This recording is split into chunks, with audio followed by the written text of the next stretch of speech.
கண்டியோட சுற்றுப்பயணம் முடிந்தது. அடுத்து இப்போது புத்தளம் நான் வந்து கிளம்புறேன். இங்கேருந்து ஒரு 3.5 மணி நேரம் காட்டுது. மணி இப்போ நான் 12:30 மணி. ஒரு 3.5 மணி நேரமா? ஆமாம், 3.5 மணி நேரம் காட்டுது. 4 மணிக்கு நான் போய் சேருவேன். எனக்கு ஒரு பயம் என்ன அப்படின்னு பார்த்தீங்கன்னா, அங்கே வந்து சரியான வெயில், 34 டிகிரி இருக்குதான். நான் வந்து பயணத்தை சரியான காலநிலையில் தான் தொடங்கினா இல்லையான்னு எனக்கு தெரியல. இருந்தாலும் தொடங்கியாச்சு, இனிமேல் வேறு வழி இல்லை. அதனால் பரவாயில்ல, அப்படியே போயிடுவோன்னு சொல்லி கிளம்பிட்டேன். புத்தளத்துலேருந்து கல்பிட்டிலேருந்து வவுனியா அப்படியே போயிடுவோம். அப்படியே நீங்களே என் கூடயே சேர்ந்து பயணம் பண்ணிக்கிட்டே இருக்கணும். இந்த வீடியோஸ் லாங் வீடியோஸ் இப்போ ரொம்ப நாள் கழிச்சு நான் வந்து தொடர்ந்து போடலாம்னு முடிவு பண்ணியிருக்கிறேன். எப்படிக்குன்னு கீழே வந்து கருத்தில் போடுங்க பார்ப்போம். ஆட்டோ பயணம் அருமையாக இருக்கப்பலையாப்பா. ஏன்னா எதிர்பார்க்கவே இல்லை. ஏன்னா நல்ல வெயில் அடித்தாலும் அந்த வெயிலில் நம்ம மேலே படல, கையில் வந்து க்ளவுஸ் எல்லாம் போட தேவையில்ல. ஆனால் பைக் ஓட்டும் போது தான் இருக்குது. நான் வர ஜாக்கெட்லாம் ஃபுல்லாக பிளாக்ல வேற வச்சிருக்கிறேன்னா அடிச்சு பின்னும் போல இருக்குது, பயமா இருக்குது. சரி பார்ப்போம், லெட்ஸ் see. கோத்தகிரிகளை ஓட்டுற மாதிரி இருக்குது ரோடு எல்லாமே. கோத்தகிரி குன்னூர்ல போட்டு வளைஞ்சி மலை ஏறி போகும்ல, அந்த மாதிரி இருக்குது. அற்புதமா இருக்கு. அப்புறம் ரோடு நல்லா போட்டு வச்சிருக்காங்கப்பா, சும்மா சொல்லக்கூடாது. நல்லா அகலமா பறந்து விரிஞ்சு இருக்குது. ரோடெல்லாம் நல்லா தூய்மையா இருக்குது, நல்லா இருக்கு. ஒரு சில இடங்களே இருக்குது கொஞ்சம் பொத்தல் இருக்குது, இருந்தாலும் பரவாயில்ல. இந்த கண்டிலேருந்து கீழே போகிறதுக்கு முன்னாடி நிறைய பழங்கள் கடை இருக்குது. இங்கே பார்த்தீங்கன்னா நிறைய பழங்கள், லோக்கல் பழங்கள் இருக்கும். அந்த பழங்கள் ஒன்று வாங்குறது தான் நான் வந்திருக்கிறேன். ஸோ இங்கே இந்த பழங்களை பார்ப்போம் இங்கே என்னென்ன இருக்குதுன்னு. இளநீர் இருக்குது, அப்புறம் அவக்காடோ, அப்புறம் டுரியான் போட்டுருக்கு, மாம்பழம், வாழைப்பழம் எல்லாமே இருக்குது. நான் வந்து நம்ம ஊர் அவக்காடோ, கொடைக்கானலில் அவக்காடோ சாப்பிட்ருக்குறேன், கோத்தகிரியில் சாப்பிட்ருக்கு. இங்கே இது டிஃப்ரெண்ட்டான இருக்குது.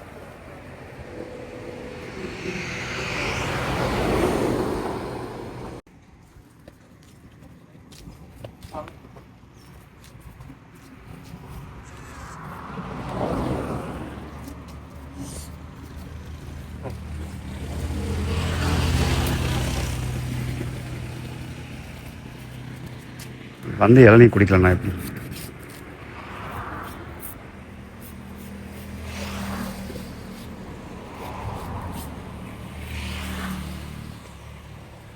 எப்படி பிஸ்னஸ்? ஓகேயா?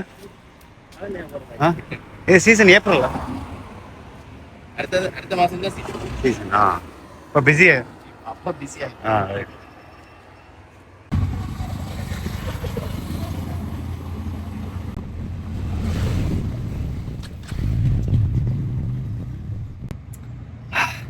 இயற்கை தந்த அருமையான எலக்ட்ரோலைட்ஸ் சூப்பராக இருக்கு. இதுக்கப்புறம் எங்க ஸ்டாப்மே கிடையாது, இதோட நேராக புத்தாலம் தான். இங்கே ஏப்ரல் சீசன் ஆரம்பிக்குமா? ஓகே, நம்ம அவக்காடோ வாங்கியாச்சு, இங்கே வேற பழங்களை வாங்கியாச்சு. வேற என்ன பழம் இங்கே கிடக்கு? அதான் வாழைப்பழம், அவக்காடோ. மற்றபடி எல்லாமே கீழே இருந்து வர்றது தான். அப்புறம் இந்த ஆரஞ்சு ஒன்று லோக்கலில் பச்சையாக இருந்தது, எலுமிச்சை மாதிரி, அதான் வாங்கினேன். இன்றைக்கி நான் வந்து ஃபாஸ்டிங், ஒரு 24 மணி நேரம் 36 மணி நேரம் சாப்பிட மாட்டேன். நாளைக்கு தான் இதோட. ஸோ அதனால் இன்றைக்கி எந்த சாப்பாடுமே கிடையாது. ஸோ நாளைக்கு தான் இதோட சாப்பிடுவேன். அந்த பழங்களையும் வந்து நாளைக்கு தான் சாப்பிட போகிறேன். ரோடெல்லாம் அழகாக இருக்குப்பா. வெதர் அப்படியே மாறிடுச்சு. நான் நல்லா வெயில் அடிக்கணும்னு பார்த்தேன், ஆனால் வெதர் அப்படியே மாறி போச்சு. ஒரு இடங்கள்ல பள்ளங்கள் நிறைய இருக்குது. இப்போ நான் வந்து என்னோடய ஃபோனை வந்து அந்த ஃபோனு ஹோல்டரில் போட்டிருக்கிறதுனால ஒரே ஆட்டங்கன்னுது. எனக்கு சரியான ஃபோனு ஹோல்டர் இல்லை ஆட்டோவில். மேபி பைக்கில் வந்தால் நல்லாயிருக்கும்னு நினைக்கிறேன். சரி பார்ப்போம்.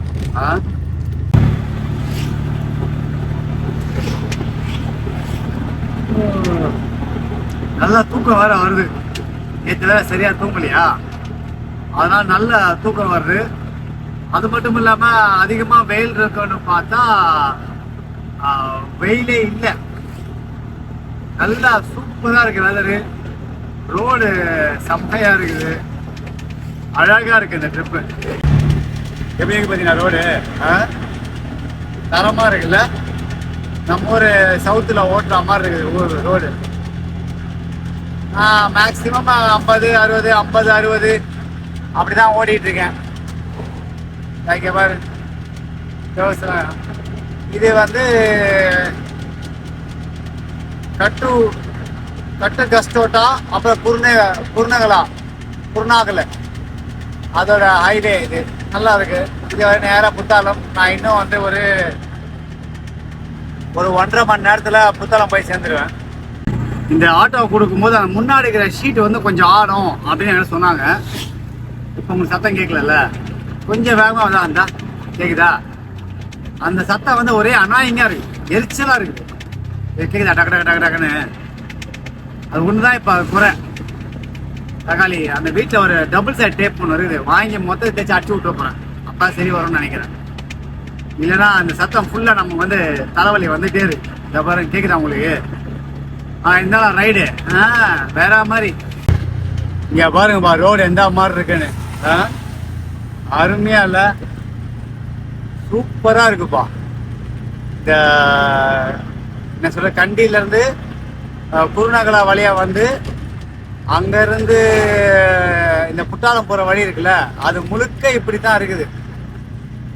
சொர்க்கம் மாதிரி இருக்குது அப்பா. மழை வேற பெய்யலையா? அந்த மேக மூட்டத்தோட இந்த ட்வைலைட்ல செம்மையா இல்ல? அருமையா அருமையா. இவ்வளவு அழகு நான் எதிர்பார்க்கவே இல்லை. தெரியும் இவ்வளவு அழகா இருக்கும்னால இவ்வளவு அழகு எதிர்பார்க்கவே இல்லப்பா. சிறப்பா இருக்குது. என்னப்பா இந்த நாடு இப்படி இருக்குதேப்பா.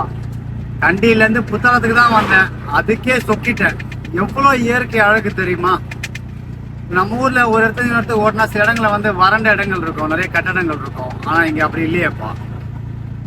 முழுக்க முழுக்க ஒரே இயற்கை அதிசயங்கள் தான். அதிசயங்கள் ஏன் சொல்றேன் அப்படின்னா, இவ்வளோ இருக்கும்.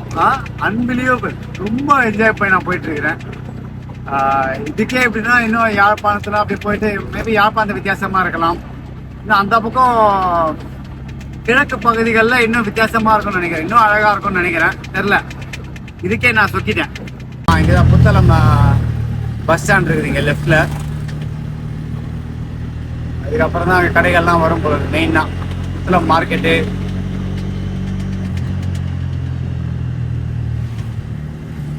நிறைய நோட் பண்ணேன், அந்த லெவல் கிராசிங், அந்த பெடஸ்ட்ரியன் கிராசிங்ல மட்டும் தான் இப்போ நிறைய பேர் கிராஸ் பண்றாங்க. இதுல கிராஸ் பண்றது இல்லை, நம்ம ஸ்லோவாகவே போவோம். புத்தளம்குள்ள வந்துட்டு இருக்கிறோம், சிட்டிக்குள்ள போறோம்னு நினைக்கிறேன். அந்த மார்க்கெட்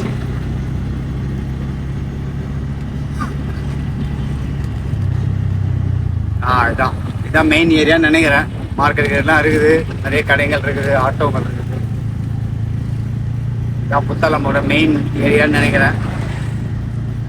நல்லா கருவாட்டு ஸ்மெல் அடிக்குது. இதுவும் கடற்கரை ஓரம் அப்படின்றதுனால நிறைய மீன் வகைகள் நல்லா இருக்கும்னு நினைக்கிறேன். இங்கே நல்லா மீனை சாப்பிடுவோம். இன்னைக்கு நான் வந்து ஃபாஸ்டிங் அப்படின்றதால பெருசாக சாப்பிட மாட்டேன், நாளைக்கு தான் சாப்பிடுவேன். இப்போ இந்த நம்மளோட ஹோட்டலை தேடி கண்டுபிடிக்கணும். ஒரு இண்டிகேட்டரை போடும். இதான் எங்கேயோ இருக்குது அந்த ஹோட்டல்.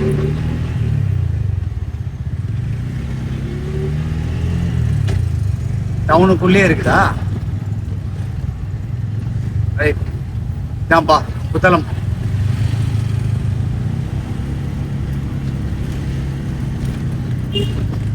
நல்ல மீன் வாடை நிறைய அடிக்குது. நிறைய இஸ்லாமிய நண்பர்கள் இருக்காங்கன்னு நினைக்கிறேன்.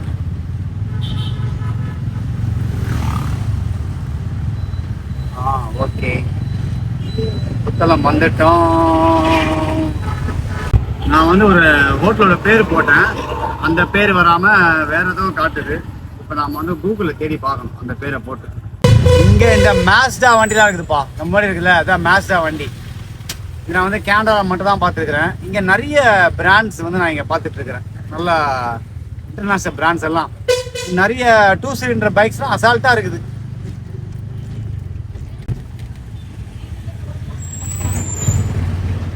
வழிய விட மாட்டேறாங்களேப்பா. அப்படியே லெஃப்ட்டு போய் அப்படியே போன போகிறது. போங்கய்யா போங்கய்யா. கடல் கரை நம்ம அந்த வழியாக வர மாட்டீங்களா? நான் வந்து இந்த இந்த ஸ்டாண்டில் போல கொஞ்சம் ஆடுதுப்பா, கண்டுக்காதீங்க. ஐஃபோனோட ஸ்டெபிலைசேஷன் எப்படி ஒர்க் ஆகுதுன்னு பார்ப்போம். மறுபடியும் மார்க்கெட் பக்கமாகவே சந்தை அருகிலேயே நாம் திரும்பி வர வேண்டியதாக உள்ளது. நாம் அந்த இடத்திலே திருப்பி போக வேண்டியதாக உள்ளது. இருந்தாலும் அழகான கலர்ல மணி குண்டுக்கு ஹாட் பிங்க்கு இப்படி நாம வந்தோமா? இல்லை நம்ம நேரம் வந்தோம். இப்படி போகணும், இப்படி போய் அப்படி போகணும் போல. அங்கதான் அந்த ராயன் மஹால் அப்படின்னு இடம் இருக்குது.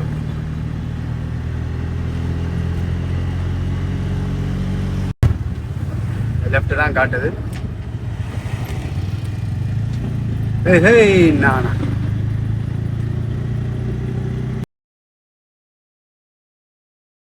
நான் வந்து தங்க வேண்டிய இடம் வந்துச்சு.